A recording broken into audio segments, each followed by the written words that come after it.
नमस्कार। कैसे हैं आप सब लोग? उम्मीद है बहुत ठीक होंगे। कल हम संविधान सीरीज़ के तहत पहला पार्ट देख चुके थे, संविधान सभा।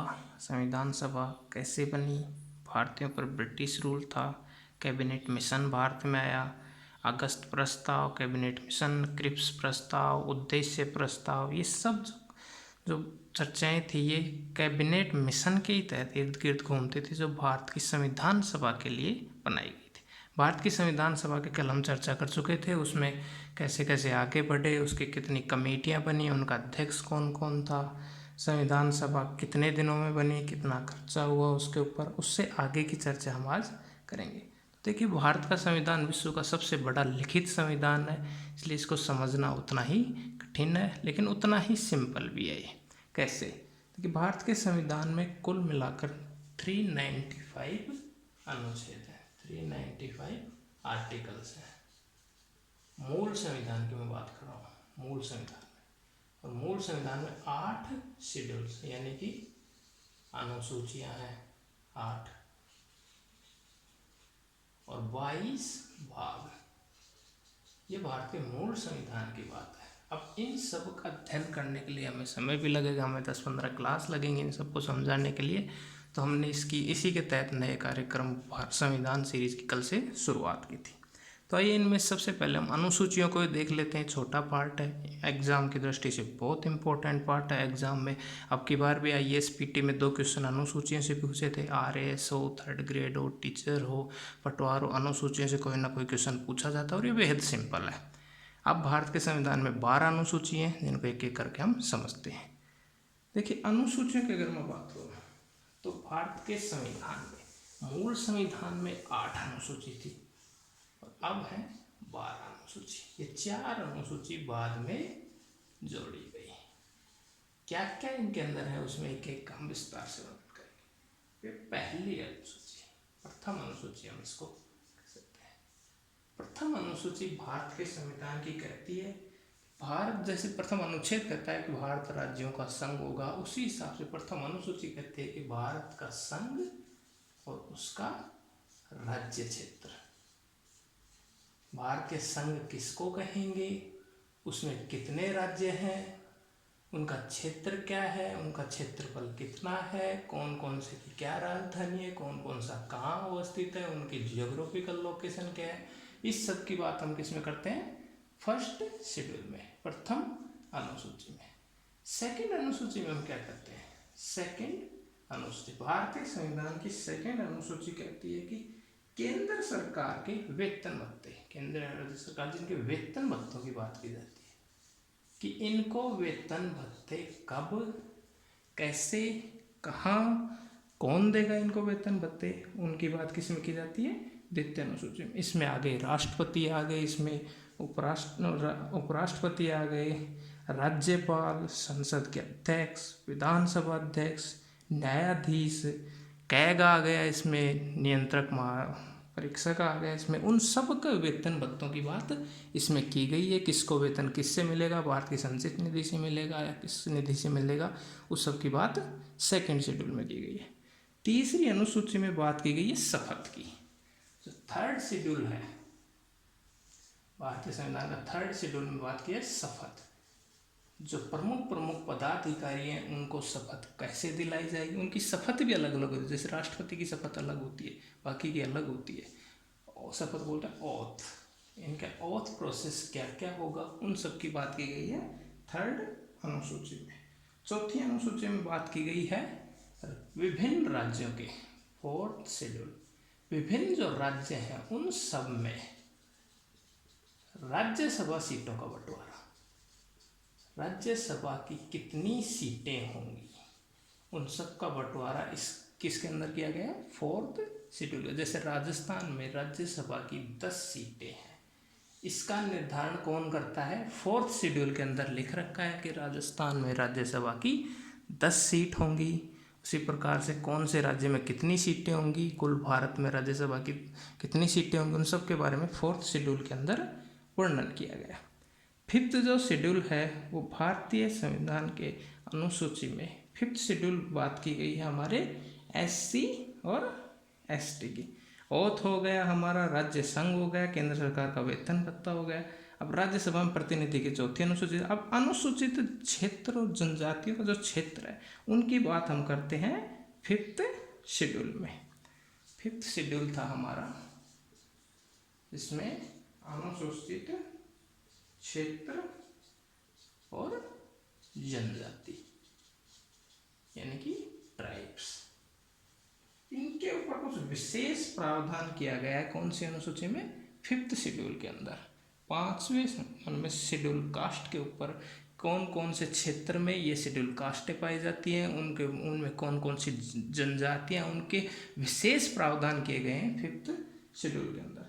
सिक्स्थ जो शेड्यूल है, सिक्स्थ शेड्यूल में जो उत्तर पूर्व के राज्य हैं हमारे, उत्तर पूर्व के जो 4 राज्य हैं, मतलब वैसे तो 7 है लेकिन उनमें से 4 राज्यों को मेजर पावर दी गई है। जो जनजातीय क्षेत्र है उसमें से मैं आपको बताऊँ, मिजोरम, मेघालय, त्रिपुरा और असम। मिजोरम, मेघालय, त्रिपुरा और असम। MMTA से इसको याद रख सकते हैं। मिजोरम, मेघालय, त्रिपुरा और असम के क्षेत्र में विशेष संदर्भ में इनके ऊपर बात की गई है, इनको विशेष सुविधाएं दी जाएंगी। 7th जो शेड्यूल है, 7th शेड्यूल में बात की गई संघ और राज्यों की शक्ति का बंटवारा। 7th शेड्यूल भारत के संविधान का, जिसमें केंद्र और राज्य, संघ और संघ कह सकते हैं हम केंद्र को और राज्य, इनमें जो शक्तियों का बंटवारा है इसके ऊपर हम संविधान में विस्तार से पढ़ते हैं। ये अनुसूची में इतना ही दिया गया है। केंद्र और राज्य के बीच में जो बंटवारा है, क्या क्या बातों को लेकर उनमें विवाद है, जिसमें नदियों का डिस्प्यूट है, वाटर डिस्प्यूट है और भी GST डिस्प्यूट है, इन सब के ऊपर जितने भी तमाम मुद्दे हैं जिसमें केंद्र राज्य में संघर्ष चलता रहता है, उन सब की बात की गई थी 7th शेड्यूल में। और 8th शेड्यूल 8वीं अनुसूची में, ये बहुत ही इंपॉर्टेंट आप सब जानते हैं, 8वीं अनुसूची में भाषाओं की बात की गई है। भारतीय संविधान मूल में की गई थी 18 भाषाओं को इसमें जगह दी गई थी। वर्तमान में इसमें 22 भाषाओं को जगह दी गई है। 22 भाषाओं को भारत के संविधान में आधिकारिक रूप से जगह दी गई है। ये 8 अनुसूचियाँ भारत के मूल संविधान में इनका उल्लेख है। अब इसके बाद 4 अनुसूचियाँ इसके अंदर और जुड़ी। वो 4 अनुसूची कौन कौन सी? जिसमें 9th शेड्यूल, मैं बात करूँगा 9th शेड्यूल। अब देखिए ये बहुत इंपॉर्टेंट है, 9th, 10th, 11th और 12th।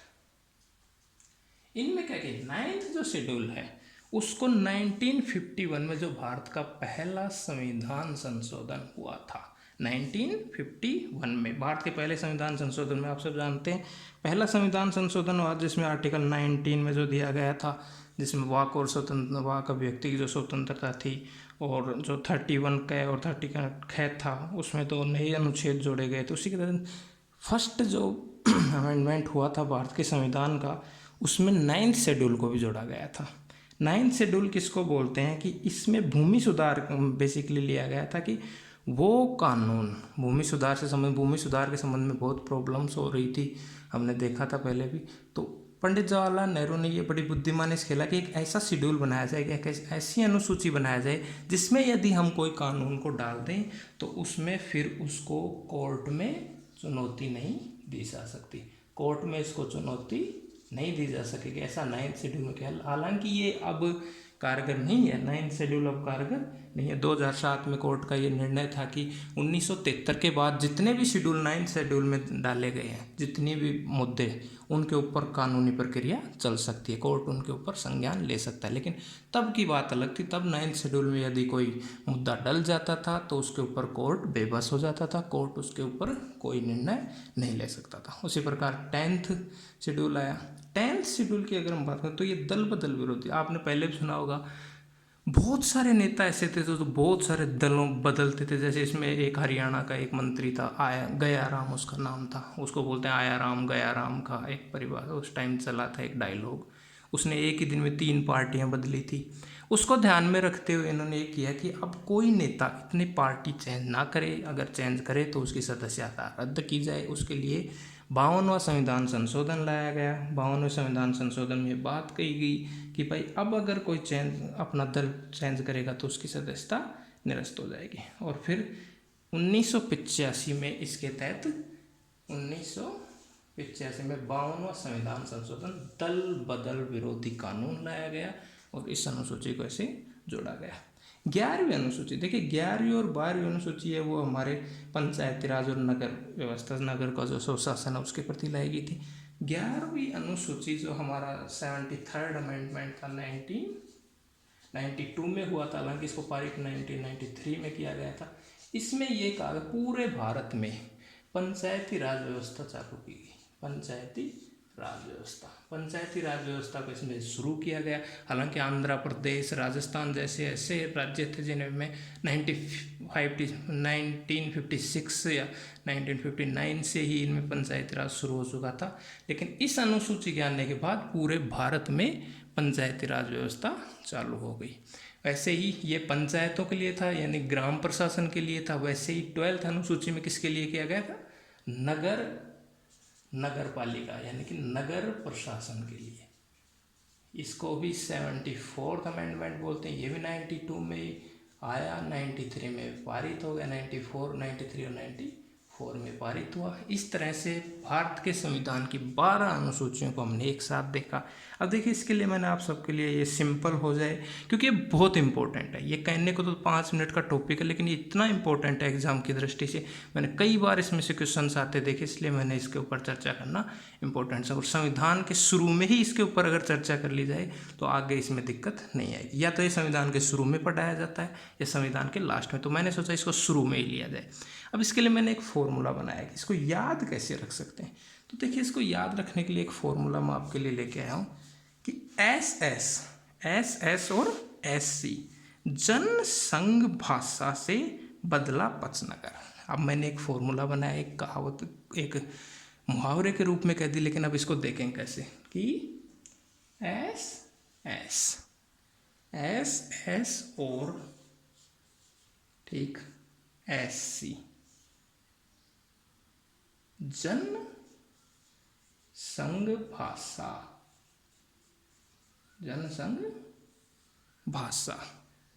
से बदला पचनगर।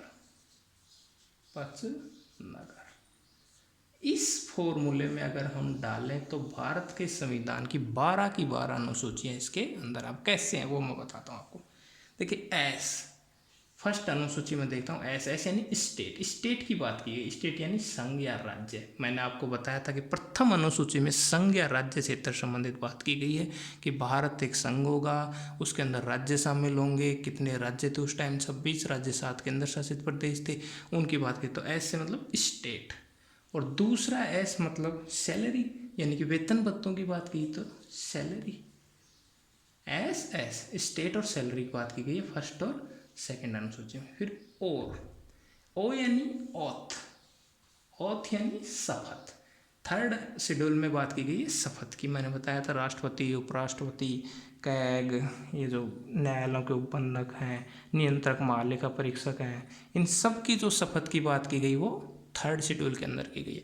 ऑथ की बात अगर फोर्थ हो गया राज्यसभा, यानी कि राज्यसभा में सीटों का बंटवारा कैसे होगा, विभिन्न राज्यों की कितनी सीटें होंगी उसकी बात की गई फोर्थ शेड्यूल में। तीसरी हो गई, फोर्थ हो गई। पांचवा SC का मतलब मैंने क्या लिया कि शेड्यूल कास्ट। ये तो सिंपल है, शेड्यूल कास्ट की बात हम करते हैं। 5वीं में अनुसूचित क्षेत्र एवं जनजाति के क्षेत्र में हम बात कर रहे हैं।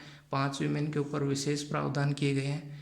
छठवा जन का मतलब जनजाति की बात की गई। मतलब जो 4 राज्य थे स्पेशल मैंने बताए थे 6th शेड्यूल में, ये बताए थे मैंने। कौन कौन से थे? मिजोरम, मेघालय, त्रिपुरा और असम। इन 4 राज्यों की मैंने बात की थी, उनको हम इससे लेते हैं जन, यानी जनजाति इन 4 राज्य क्षेत्रों की। 6वीं शेड्यूल होगी। 7वां संघ की मैं बात कर रहा हूँ। संघ मतलब संघ और राज्य की शक्ति का बंटवारा। मैंने लिखा है यहाँ साफ साफ, केंद्र और संघ में या राज्य में शक्तियों का बंटवारा कैसे होगा, 7th शेड्यूल। और 8th शेड्यूल में मैंने बात की थी भाषा की, ठीक। 9th शेड्यूल में मैंने बात की थी कौन सी? 9th शेड्यूल यानी कि जो संपत्ति का अधिग्रहण है, जिसको मैंने 9th शेड्यूल में लिया था कि उसको कोर्ट में चुनौती नहीं दी जा सकती। संपत्ति अधिग्रहण या भूमि अधिग्रहण भी अपन इसको कह सकते हैं। तो से क्या हो गया? संपत्ति अधिग्रहण। बदला यानी दल बदल कानून जो 1985 में जो शुरू हुआ था, इसके ऊपर अमेंडमेंट बना 952 संविधान संशोधन था ये 10वीं अनुसूची होगी, ये 9वीं होगी। 11वीं पंच यानी पंचायती राज कहाँ आया था? 11वें शेड्यूल में। और नगर पालिका में कब आया था? 12वें शेड्यूल में। इस तरह से मैंने एक फॉर्मूला बनाया जिससे आपको ये पूरा याद हो जाएगा, जिसमें 12 की 12 अनुसूची भारतीय संविधान की इसके अंदर दी गई है। मैं समझा पाया अपनी बात को? मुझे लगता है बहुत इजीली आपको समझ में आई होगी। एक बार इसका स्क्रीनशॉट ले लेना और इस बार इसको लिख लेना। बहुत साधारण तरीके से समझाया है, बहुत उत्तम तरीके से समझाया है, ये आपको बहुत काम आएगा। चलिए अब इसके बाद हम बात करते हैं, अनुसूचियों की बात होगी। अब भारत के संविधान में कौन कौन से और मतलब भारत के संविधान में किस किस का और प्रभाव पड़ा? भारत का संविधान एक मिक्सर है बहुत सारे देशों के संविधान का, जिसमें से विभिन्न देशों के संविधान, ब्रिटिश रूल्स, भारत के अधिनियमों में 1858 का अधिनियम, 1861 का अधिनियम, 1892 का अधिनियम, 1909 का अधिनियम और पार्लियामेंट 1909 का अधिनियम, मॉन्टेग्यू चेम्सफोर्ड अधिनियम 1919 और 1935, 1947, इन सब अधिनियमों का भी इसके ऊपर प्रभाव पड़ा। इसके अलावा बहुत सारे विदेशों के जो संविधान थे उनका भी इसके ऊपर असर पड़ा। तो एक एक को हम करके देखते हैं किसका कितना असर पड़ा।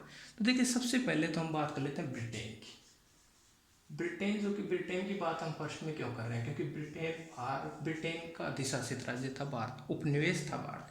तो ब्रिटेन का चूंकि प्रभाव पड़ना साफ लाजमी था। तो ब्रिटेन से हमने क्या क्या लिया?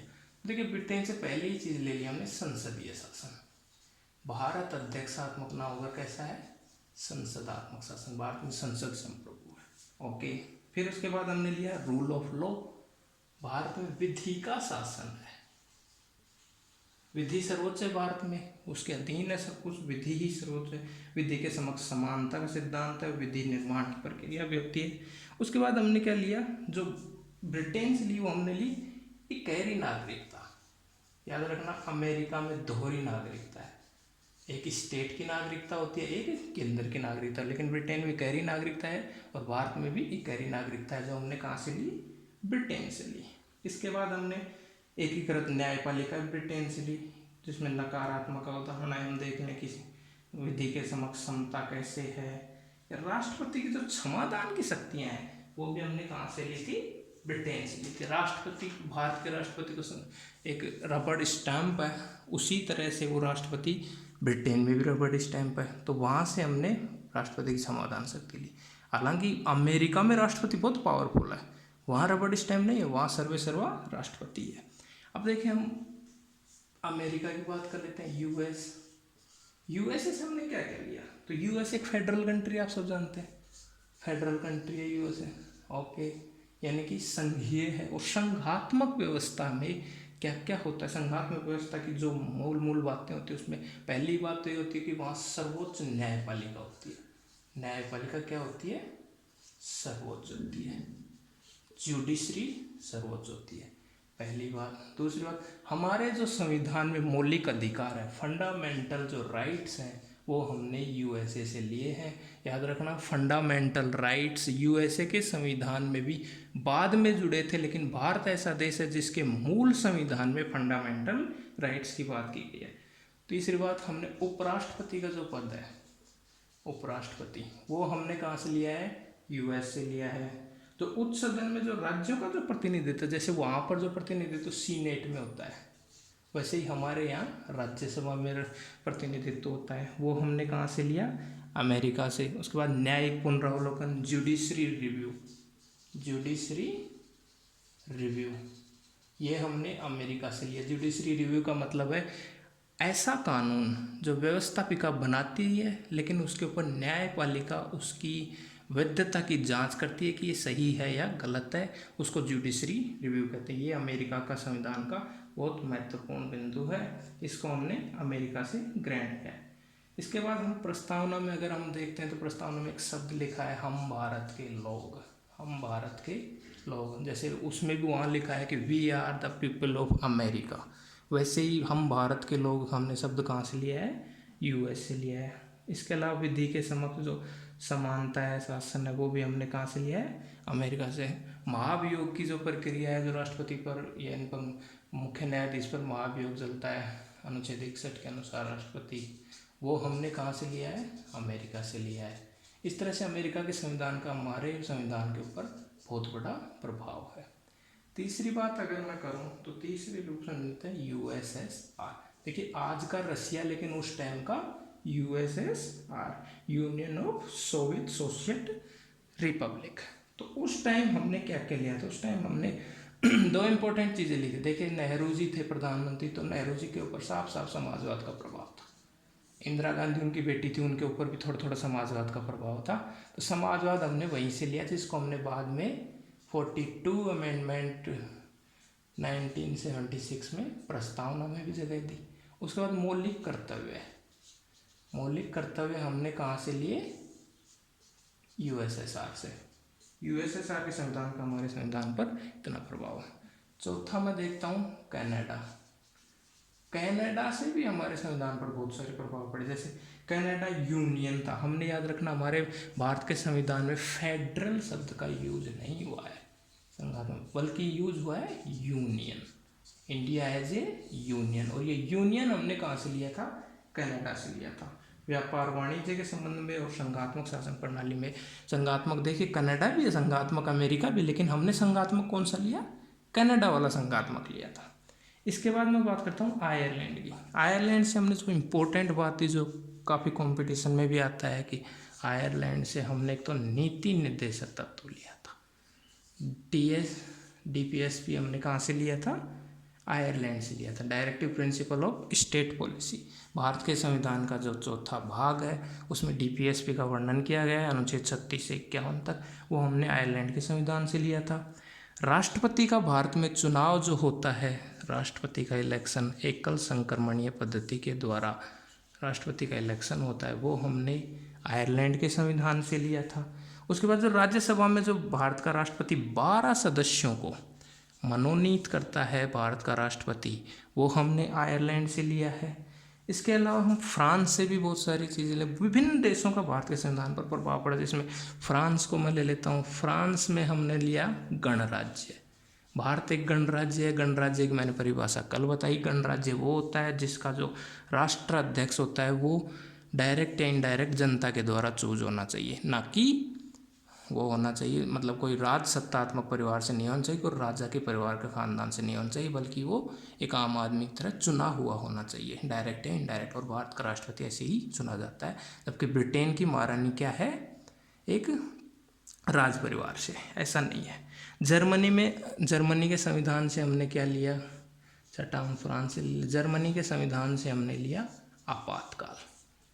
आपातकाल भारत में आपने देखा होगा 3 प्रकार के आपातकाल है। 352 राष्ट्रीय आपातकाल, 356 जब राज्यों में संवैधानिक व्यवस्था कमज़ोर हो जाए, और 360 वित्तीय आपातकाल। देखिए ये लग चुका है भारत में 3 बार, ये बहुत बार लग चुका है भारत में राज्यों में, ये अभी तक लगा नहीं। हालांकि अभी कोरोना वायरस की वजह से ऐसी आशंकाएं लगाई जा रही हैं कि 360 भी भारत में लग सकता है। चलिए बहरहाल वो बात की बात है, उसको बाद में देखेंगे।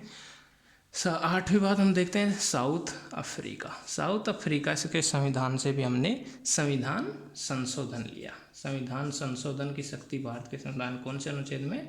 368 हमने कहाँ से ले लिया? भारत के संविधान के 20वें भाग में 368 आर्टिकल का वर्णन है। एक ही मात्र उसमें आर्टिकल है 368, वो हमने साउथ अफ्रीका से लिया। उसके बाद ऑस्ट्रेलिया से हमने समवर्ती सूची और प्रस्तावना की जो शब्दावली हमारी जो पूरी, वो हमने ऑस्ट्रेलिया से ली। जापान से भी हमने न्यायिक पुनरावलोकन की शक्तियाँ ली। इस तरह से पूरे विश्व का संविधान से भारत ने थोड़ी जो मूल बातें हैं वो भारत ने ली, और उस तरह से भारत का एक अखंड संविधान बना। इस तरह से हम भारत के संविधान में विभिन्न देशों का क्या क्या योगदान रहा, क्या क्या बातें उनसे ली गई, उसको हमने देखा। तो देखिए इस लेक्चर के तहत हमने देख लिया भारत के संविधान की 12 अनुसूचियाँ, भारत के संविधान में विभिन्न देशों का क्या क्या प्रभाव पड़ा। जो तीसरी बात हम देख लेंगे भारत के संविधान के प्रस्तावना की बात कर लेते हैं। भारत के संविधान की प्रस्तावना कैसी होगी? देखिए प्रस्तावना बहुत इंपॉर्टेंट। भारत का संविधान चूँकि बहुत लंबा है, जिसमें 2 साल 11 माह 18 दिन का टाइम लगा, 1500-1600 पेजों का संविधान। उस पूरे संविधान का निचोड़ अगर हम देखें तो एक पेज में देखा गया है, वो पेज था भारत का संविधान की प्रस्तावना। भारत के संविधान की प्रस्तावना को मैं आपको, ये प्रत्येक नागरिक का, ये मौलिक तो नहीं कहूँगा लेकिन नैतिक कर्तव्य है कि उसे भारत के संविधान की प्रस्तावना याद होनी चाहिए। उसमें क्या क्या दिया गया है कि हम भारत के लोग भारत को एक संपूर्ण प्रभुत्व संपन्न समाजवादी पंथ निरपेक्ष लोकतंत्रात्मक गणराज्य बनाने के लिए तथा उसके समस्त नागरिकों को सामाजिक, आर्थिक, राजनीतिक न्याय, 3 प्रकार का न्याय, विचार, अभिव्यक्ति, विश्वास, धर्म और उपासना की स्वतंत्रता, 5 प्रकार की स्वतंत्रता की बात की गई, प्रतिष्ठा और अवसर की समानता प्राप्त कराने के लिए तथा उसके समस्त नागरिकों को और उसके व्यक्ति की गरिमा, राष्ट्रीयकरण, अखंडता सुनिश्चित करने वाली बंधुता को बढ़ाने के लिए दृढ़ संकल्प होकर जो तारीख दी गई थी उसमें संविधान में 26 नवंबर 1949, जिसका अगर हम भारतीय विक्रम संवत के अनुसार देखें तो मिति मार्गशीर्ष शुक्ल सप्तमी 2006 की बात थी वो। इसके द्वारा हमने भारत के संविधान को अंगीकृत अधिनियमित आत्मर्पित किया था। अब देखिए इसके एक एक शब्दों को हम देखते हैं कि कैसे भारत के संविधान की प्रस्तावना पूरे संविधान की व्याख्या करती है। तो देखिए भारत के संविधान की प्रस्तावना में शक्ति का स्रोत किसको माना, मैं एक एक शब्द को लेता हूँ। कौन है शक्ति का स्रोत?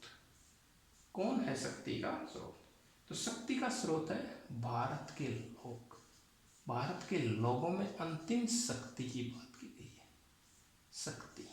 ठीक, एक एक बात को मैं क्लियर करूंगा। भारत के लोगों में की गई है शक्ति और संप्रभुता की यहाँ बात की गई है।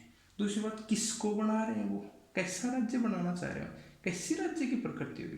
तो भारत को कैसा बनाया उन्होंने? तो उन्होंने भारत को बनाया, भारत एक संपूर्ण प्रभुत्व संपन्न देश होगा, प्रभुत्व संपन्न। ठीक है, समाजवादी होगा। समाजवादी मैंने आपको कहा कि कब जोड़ा गया, 1976 में 42 अमेंडमेंट में जोड़ा गया। पंथ निरपेक्ष होगा, पंथ निरपेक्ष होगा। ठीक है, गणराज्य होगा और लोकतांत्रिक होगा, गणराज्य और लोकतांत्रिक डेमोक्रेटिक कंट्री होगा। ये हो गया भारत का स्वरूप। कैसा बनाना चाहते हैं भारत को? ऐसा बनाना चाहते हैं भारत को। ठीक है, अब क्यों बनाना चाहते हैं भारत को भाई ऐसा? क्या जरूरत है कि भारत को हम ऐसा बनाएं? तो राज्य का क्या उद्देश्य है कि हम भारत को ऐसा बनाएं? तो भारत के नागरिकों को क्या क्या दिया गया? तो देखिए भारत के नागरिकों को भारत के संविधान में क्या क्या दिया गया है? न्याय। कैसी न्याय? 3 प्रकार की न्याय। कौन कौन सी? सामाजिक, आर्थिक और राजनीतिक। 3 प्रकार की न्याय दी गई है। कैसा बनाने के लिए? ऐसा बनाने के लिए। कौन किस में होगी संप्रभुता? भारत के लोगों में होगी संप्रभुता। न्याय 3 प्रकार का दे दिया गया। ठीक, उसके बाद स्वतंत्रता दी गई भारत के नागरिकों को। कितनी प्रकार की स्वतंत्रता दी? 5 प्रकार की। कौन कौन सी? मैंने आपको अभी प्रस्तावना बताया था। स्वतंत्रता के तहत आता है विचार, अभिव्यक्ति, विचार की स्वतंत्रता, अभिव्यक्ति की स्वतंत्रता, विश्वास की स्वतंत्रता, धर्म की स्वतंत्रता और उपासना की स्वतंत्रता। प्रत्येक भारत के नागरिक को ये 5 प्रकार की स्वतंत्रता दी गई। कोई भी भारत का नागरिक है उसको अपना विचार व्यक्त करने की स्वतंत्रता, अभिव्यक्ति उसको बोलने की स्वतंत्रता है, उसको किसी भी धर्म में विश्वास करने की स्वतंत्रता है, कहीं भी वो पूजा पाठ करे इसकी स्वतंत्रता है, जिसको हम FR के अंदर देखेंगे, फंडामेंटल राइट्स में हम इसमें देखेंगे। जिसमें क्या की गई थी, अनुच्छेद 19 से क्या कहा गया था, स्वतंत्रता की बात की गई। 1919 से धर्म की बात की, धार्मिक स्वतंत्रता के अनुच्छेद 25 से 28 में बात की गई है। इन सबको संविधान में देखेंगे। चौथी बात मैं कह रहा हूँ कि 2 प्रकार की समानता भी दी गई। कौन सी समानता दी गई? जिसमें प्रतिष्ठा की समानता और अवसर की समानता। सभी भारतीय नागरिकों को बराबर का अवसर मिलेगा, प्रत्येक फील्ड में बराबर का अवसर मिलेगा। कोई ऊंच नीच, कोई भेदभाव, रेस, कोर्स एंड रेशियो, लिंग, जाति, धर्म, नस्ल के आधार पर कोई भेदभाव नहीं किया जाएगा। ये बात भारत के संविधान में की गई। 5वीं बात, व्यक्ति की गरिमा कैसी होगी? राष्ट्र की एकता और एकता, अखंडता और बंधुता को बनाने के लिए होगी। अब ये सारी बातें मैंने कर ली, अखंडता और बंधुता। ठीक, कब की गई ये सब? ये सब आप जानते हैं कि 26 नवंबर 1949 को भारत का संविधान बनकर तैयार हो गया था। अब देखिए, इसको इसी डेट को लागू करना मुश्किल था, कारण क्योंकि भारत 26 जनवरी 1929 एक ऐतिहासिक डे था, जिस दिन भारत ने लाहौर अधिवेशन में उद्देश्य प्रस्ताव लाहौर अधिवेशन किया था। लाहौर अधिवेशन किसके नेतृत्व में होता? जवाहरलाल नेहरू के।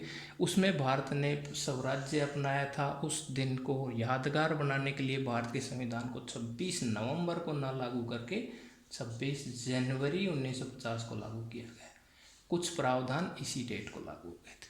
तो इस डेट को हमारा संविधान बनकर तैयार हुआ। याद रखना इसको। विक्रमी संवत कौन सा था? 2006। इस डेट को हमारा संविधान लागू हो गया। अब इसमें 3 बातें आती हैं। हम अपने संविधान को आत्मार्पित करते हैं, अंगीकृत करते हैं, अधिनियमित करते हैं। इनके भी वर्डों का क्रम पूछ लिया जाता है। जैसे भारतीय संविधान को शुरू में क्या किया गया? अंगीकृत, अधिनियमित और आत्मार्पित। ये 3 वर्डों का भी क्रम कई बार पूछ लिया जाता है। ये भारत की पूरी संविधान की प्रस्तावना जो है उसका मैंने एक वर्ड का वर्णन किया गया है। अब इसके तहत देखिए, कंपटीशन में बहुत सारे क्वेश्चन पूछ लिया गया। कई बार तो ऐसा ही पूछ लिया जाता है कि जो स्वतंत्रता है उसमें वर्डों का क्रम क्या है? धर्म, विश्वास, अभिव्यक्ति, विचार, उपासना है, या विचार, अभिव्यक्ति, विश्वास, धर्म, उपासना है, या फिर अंगीकृत, अधिनियमित, आत्मार्पित में से कौन से वर्ड किधर है, या फिर स्वतंत्रता कितने प्रकार की है, न्याय कितने प्रकार की है। ऐसे कई बार ये वर्ड पूछ लिए गए भारत के संविधान की प्रस्तावना। तो देखिए, संविधान की जो प्रस्तावना है उसके लेकर कई डिबेट थी कि इसको मूल संविधान का भाग माना जाए या नहीं माना जाए, क्या ये संविधान से अलग है, क्या प्रस्तावना में, भारत के संविधान की प्रस्तावना में कोई संशोधन हो सकता है या नहीं हो सकता। इसके तहत कई विवाद थे, जिसमें पहला विवाद में देखूंगा बेरूबाड़ी विवाद आया। भारत संघ के विरुद्ध जो ये बेरूबाड़ी विवाद था, इसमें बात की गई कि संविधान का अंग नहीं है प्रस्तावना, कि भाई इस बेरूबाड़ी एक विवाद आया था भारत संघ के विरुद्ध, यूनियन के विरुद्ध, जिसमें यह कहा गया कि भारत की प्रस्तावना को, भारतीय संविधान की प्रस्तावना को किसका भाग माना जाए? संविधान का। लेकिन कोर्ट का क्या डिसीजन रहा कि नहीं, ये संविधान का भाग नहीं है, संसद इसमें संशोधन नहीं कर सकती, और इसके तहत इसको ना संविधान का भाग माना गया, ना इसमें संशोधन को स्वीकार किया गया। इसके बाद दूसरा इसमें आता है गोलकनाथवाद। गोलकनाथ बहुत इंपॉर्टेंट बात था, आपने सुना होगा। गोलकनाथ पंजाब के थे, इन्होंने सुप्रीम कोर्ट में याचिका लगाई थी। ये एक तरीके से जमींदारों को आगे लाना चाहते थे, भूमि अधिग्रहण के विरुद्ध थे ये। तो इन्होंने भी कहा कि भाई संविधान का अंग होना चाहिए, जबकि भारतीय कोर्ट ने माना कि ये संविधान का अंग नहीं है और इसमें कोई संशोधन नहीं कर सकती, इसमें भी नहीं माना। तीसरी बात आती है हमारे पास केशवानंदी भारती, केशवानंद भारती। ये भी बहुत इंपॉर्टेंट है, 1973 में छा रहा था ये। गोलकनाथ आया था 1967। इसको हम देखते हैं 24 अप्रैल, अभी कल ही गई है 24 अप्रैल इस डेट को बहुत इंपॉर्टेंट है, क्योंकि 24 अप्रैल को सचिन तेंदुलकर का जन्मदिन भी होता है, और उसी दिन एक बहुत बड़ी घटना हुई थी। इसी दिन 24 अप्रैल 1973 को सचिन तेंदुलकर का जन्म हुआ भारत में, जो दुनिया के महान क्रिकेटर बने। और इसी दिन केशवानंदी भारतीवाद का निर्णय सामने आया, जिसमें से कहा गया कि प्रस्तावना संविधान का भाग है। ये बहुत ऐतिहासिक निर्णय था, इसमें संशोधन भी किया जा सकता है, लेकिन संसद जो है इसमें माना गया कि ठीक है, प्रस्तावना को हम क्या करते हैं, संविधान का भाग मानते हैं। ओके, इसमें संशोधन आप कर सकते हैं, ठीक है, लेकिन मूल ढांचे के विरुद्ध आप कुछ भी नहीं कर सकते। मूल ढांचे में आप संशोधन नहीं कर सकते। मूल ढांचा किसे माना जाए, ये अलग अलग प्रक्रिया है। तमाम वादों में भारत में सामने आया कि मूल ढांचा किसे माने, कि भारत लोकतंत्र है, ठीक है, इसको मूल ढांचा मान लेते हैं। भारत समाजवादी है, ठीक है, इसको मूल ढांचा मान लेते हैं। भारत की प्रतिष्ठा, भारत अवसर, भारत की स्वतंत्रता के अधिकार 5, उसको मूल ढांचा माना जाए, ठीक है। इसके अलग अलग वादों में मूल ढांचे की बात सामने आई। उसके बाद मिनर्वा मिल्स बनाम भारत संघ का मुद्दा है, जिसमें भी मूल ढांचे की बात सामने आई। उसमें भी प्रस्तावना को मूल ढांचे का भाग मानता है कि जो प्रस्तावना है वो मूल ढांचे का ही भाग है। ठीक है। अब संसद में क्या हुआ, इसके ऊपर 42 अमेंडमेंट बिल आया। 42 अमेंडमेंट बिल मैंने आपको बताया 1976 में, जिसको मिनी संविधान भी बोलते हैं। उसमें बहुत सारे संविधान संशोधन हुए। उसमें आपातकाल के टाइम जो इंदिरा गांधी जी ने किया था, उसमें प्रस्तावना में ही 3 वर्ड जोड़े थे। अभी मैंने आपको पिछले बताया था कौन कौन से जोड़े थे वो, पंथ निरपेक्षता, ठीक, समाजवाद और अखंडता। ये भारत के संविधान में 3 वर्ड जोड़े, और इन तीनों को भी मूल ढांचे में जगह दी गई कि ये भारत के संविधान के मूल ढांचे में इनमें परिवर्तन नहीं हो सकता।